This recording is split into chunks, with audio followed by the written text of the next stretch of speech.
अस्सलाम वालेकुम दोस्तों, अपनी नेक्स्ट वीडियो के साथ आपको वेलकम करता हूं अपने इस चैनल में। उम्मीद है सब खैरियत से होंगे। तो चलते हैं आज की अपनी अहम न्यूज और इन्फॉर्मेशन की जानब। सबसे पहले तो बात करेंगे स्पेन फैमिली वीजा जल्दी लगवाने का कौन सा काम है जो आपको करना चाहिए, जिस पे कुछ दोस्तों ने काम किया है और उस तरह से लेके चले हैं तो उनका काफी ज्यादा जो है वो टाइम कम लगा है।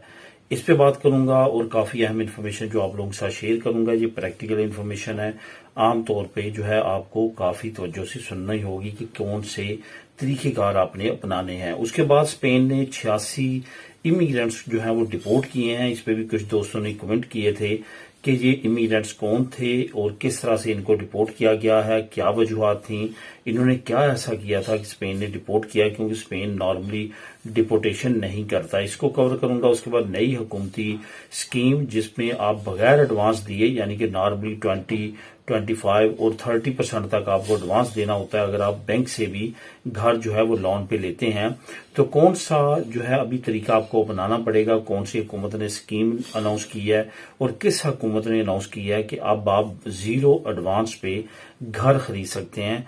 इस पे बात करूंगा और आखिर में बात करेंगे स्पेन एम्बेसी और रजिस्ट्रो सिविल जो मेथड है, इनके कंटेंट से इनके राब्ते जो हैं उनकी मालूमात आपको प्रोवाइड करूंगा, क्योंकि बहुत सारे दोस्त ये भी कमेंट करते हैं कि हमें स्पेन एम्बेसी का ईमेल एड्रेस या टेलीफोन नंबर या रजिस्ट्रो सिविल मेथड का ईमेल एड्रेस या टेलीफोन नंबर चाहिए।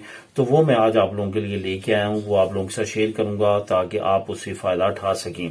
अब जो मैं लिंक्स की बात करूंगा ये भी आपने जरा तवज्जो से सुनने हैं। एक तो स्पेन का जो 86 इमिग्रेंट्स को डिपोर्ट करने की न्यूज है, इसका मैं लिंक भी लेके आया हूं ताकि आप सही तौर पे अंडरस्टैंड कर सके। लिंक नंबर 1 आपको ये मिलेगा।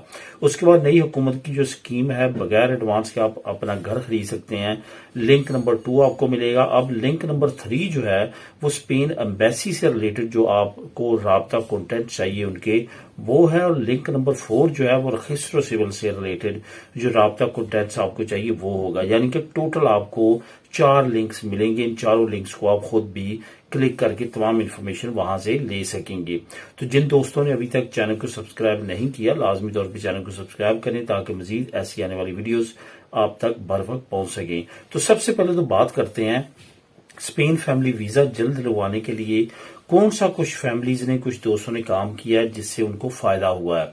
सबसे पहले तो दोस्तों आपने ये जहन में रखना है कि आपने डॉक्यूमेंट जो है वो मैं पहले भी कई मरतबा वीडियो में बता चुका हूं कि आपने डॉक्यूमेंट्स को बहुत ज्यादा केयरफुली आपने तैयार करवाना है।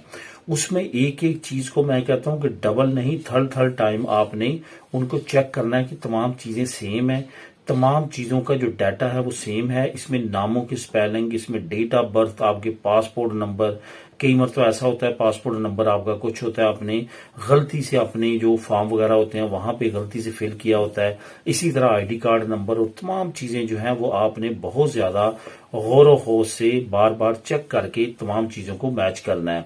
अगर खुदा न खास्ता वो आपका मैच करने पे कोई चीजें निकल आती हैं तो अभी से आपने उन डॉक्यूमेंट को करेक्ट करवा लेना है। अगर आपने एम्बेसी सेंड कर दिए और ये समझते हुए कि शायद वो ना चेक करें, वो लाजमी तौर पे चेक करते हैं। ये जो आपकी फाइल होती है ये 2 नहीं 3 नहीं 4 5 जगहों पे इनका दराज होता है और कहीं ना कहीं ये पकड़ा जाता है और आखिरकार आपको दोबारा से उस पर टाइम लगाना होता है। अभी अगर 1 महीना लगेगा फिर बाद में आपको 6 महीने लगेंगे।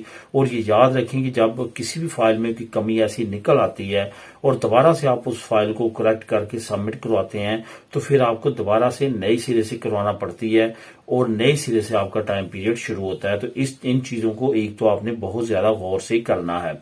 उसके बाद ये स्टेप करने के बाद सब कुछ आपका करेक्ट आता है तो फिर आपने क्या करना है, अपनी ट्रेवल हिस्ट्री, अपने फाइनेंशियल प्रूफ और इस तरह के दूसरे प्रूफ जो एम्बेसी आमतौर पे बाद में आपको कॉल करके मांगती है, कोशिश करें अपनी फाइल के साथ ही इनको सबमिट करवा दें। बाज़ बात ऐसा होता है कि जो टीसीएस का वहां पे फर्द होता है वो आपको कहता है कि इनकी जरूरत नहीं है, लेकिन आप कहें कि पहले हमारी काफी दोस्तों ने, फैमिलीज ने ये लगाए हैं, इससे टाइम पीरियड कम लगा क्योंकि ऑलरेडी एम्बेसी के बाद तमाम ये प्रूफ पहुंच जाते हैं। सिवाय इसके कि वो पहले आपको लेटर लिखेंगे या कॉल करेंगे फिर आप उनको देंगे, तो इस तरह से आपका टाइम बच जाएगा। अगर खुदा न खास्ता टीसीएस वाले कहते हैं जी हम ये जमा नहीं करते, ये भी केसेस हुए हैं, तो फिर आपने क्या करना है, ये तमाम प्रूफ अपने बना के अपने पास रख लेने हैं ताकि जैसे लेटर आए, जैसे कॉल आए, फौरन से पहले आप उनको सबमिट करवा दें। इस तरह भी आपका टाइम पीरियड कम लगेगा। अब इसके बाद जो आपका एक और मरहला आता है, जो कि अमूमन तौर पे अब 90% फैमिलीज के साथ ऐसा हो रहा है, वो भी आप अगर कर लें तो आपके केस में मजीद जल्दी होगी। जल्दी से इतना मुराद है दोस्तों कि 6 महीने तक जो है वो फर्क पड़ा है। अगर 1.5 साल में वीजा लगता है तो इस तरह से आपका 1 साल के अंदर अंदर वीजा लग जाता है। वो ये है कि जब आपका डीएनए टेस्ट हो आपकी फैमिली का, जो बंदा जो सरबरा स्पेन में है, जिसका आपका अलहदा से सेपरेट डीएनए टेस्ट होना है, वो डीएनए टेस्ट के वक्त जो है अपना अंदराज यही करवाए कि मैं पाकिस्तान में हूंगा, यानी कि वो अपनी दूसरी फैमिली के साथ ही अपना डीएनए टेस्ट करवा ले।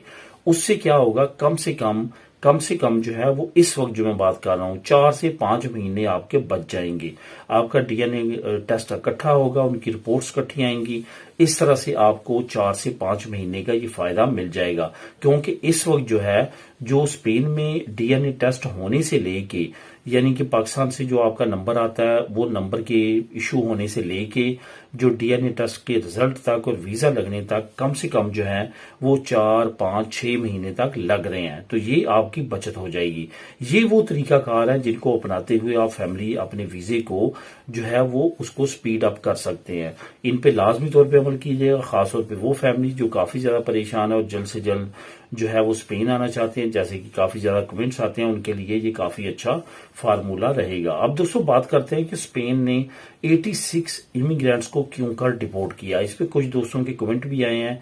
वो यकीनी तौर पे दोस्त ऐसे हैं जिनके पास पेपर नहीं है, शायद वो इस खौफ का शिकार हुए कि ये 86 जो इमिग्रेंट्स हैं उनको इस वजह से डिपोर्ट किया गया कि वो इलीगल थे। बिल्कुल भी ऐसी कोई सूरत नहीं थी, कोई भी ऐसी सिचुएशन नहीं थी कि उनको इस वजह से डिपोर्ट किया गया कि उनके पास पेपर नहीं थे।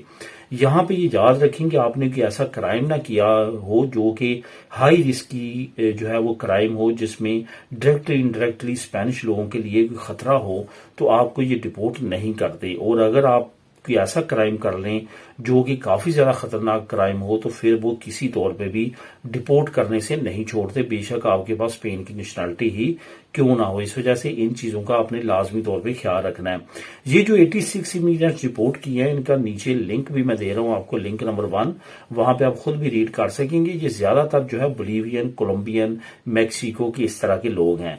ये ज्यादा वो लोग हैं जो कि किसी न किसी ड्रग केस में, ड्रग की दलीतों वगैरह में मुलव्वस थे, जिसकी वजह से इनको डिपोर्ट किया गया है। ये जो लोग थे, ये कुछ ऐसे क्राइम थे इन्होंने किए हुए जिनकी बिल्कुल भी माफी नहीं थी, और अदालती हुक्म के बाद इनको डिपोर्ट कर दिया गया है। इनमें कोई भी एक ऐसा इमिग्रेंट नहीं था जिसके पास जो है वो यहाँ के, आप समझ लें कि डॉक्यूमेंट नहीं थे। तमाम लोगों के पास, अक्सरियत के पास डॉक्यूमेंट थे, लेकिन इनकी बेस जो है डिपोर्ट करने की वो इलीगल होना नहीं बनी, बल्कि क्राइम बहुत हैवी किस्म का करना इनकी रीजन बनी है इनकी डिपोर्टेशन की। अब दोस्तों बात करते हैं कि नई हुकूमत ने एक स्कीम लॉन्च की है कि बगैर एडवांस के आप अपना घर खरीद सकते हैं। ऑलरेडी आपको पता है कि सेंट्रल हुकूमत ने एक अनाउंसमेंट की थी जिसमें मुख्तलिफ ऑफिशियल क्रेडिट तो था वो आपको मिलता था, उस पर आप घर खरीद सकते थे। लेकिन आपको पता है उसकी काफी रिस्ट्रिक्शंस होने की वजह से और काफी चीजें जो है वो सामने आई हैं, जिसकी वजह से खास तौर पे इमिग्रेंट्स में से शायद ही हो किसी ने वो हासिल किया हो, काफी ज्यादा उसमें प्रॉब्लम रही है और ज्यादातर वो मंसूबा नाकाम रहा है। लेकिन अब एक अहम सूबे में जहां पे सबसे ज्यादा इमिग्रेंट्स रहते हैं, सबसे ज्यादा वहां पे जो है वो रेजिडेंशियल प्रॉब्लम है, उसने अनाउंस किया, वो है सूबा कतलूनिया की जनरल कतलूनिया की जो प्रेसिडेंट है उन्होंने अनाउंस किया है, उन्होंने $1 मिलियन रखे हैं यहाँ पे खोबनेस के लिए। 18 से लेकर 30 साल की उम्र तक अगर आप अपना प्रीमियर बबिंदा लेना चाहते हैं, मतलब कि पहला घर खरीदना चाहते हैं, तो आपकी 100% पेमेंट जो है वो गवर्नमेंट करेगी। मतलब जो आपका 20% है वो गवर्नमेंट पे करेगी और आपने बाद में वो बैंक जो है उसको रिटर्न करना है। तो इस तरह से ये काफी अच्छी स्कीम है। इसकी मजीद मालूमात के लिए आप लिंक नंबर 2 को नीचे क्लिक करके रीड कर सकते हैं। अब दोस्तों आखिर में बात करते हैं स्पेन एम्बेसी और खिसरो सिविल के जो राब्ते हैं, जैसे कि मैंने पहले बता दिया आपको, लिंक नंबर 3 आपको मिल जाएगा स्पेन एम्बेसी से रिलेटेड जितनी मालूमात हैं, जो यानी कि जिस पे आपने राब्ता करना है उनसे, कोरियर इलेक्ट्रॉनिक को हुआ या टेलीफोन नंबर है, वो तमाम के तमाम आपको मिल जाएंगे। अगर आपके पास नेशनैलिटी है तब आपने किन नंबरों पे कॉल करनी है, अगर आपके पास रेजिडेंट कार्ड है, नेशनैलिटी नहीं है स्पेन की, फिर कहाँ पे नंबर, ये तमाम डिटेल मौजूद है। उसके बाद खिसरो सिविल का भी तमाम डाटा मौजूद है कि खिसरो सिविल की मेल, टेलीफोन नंबर, तमाम चीजें आपको नीचे लिंक नंबर 4 में मिल जाएंगी, यानी कि स्पेन की लिंक नंबर 3 और खिसरो सिविल की लिंक नंबर 4 में। तो दोस्तों ये थी आज की अहम न्यूज और इन्फॉर्मेशन। मिलेंगे नेक्स्ट वीडियो में नई अपडेट्स के साथ। अल्लाह हाफिज।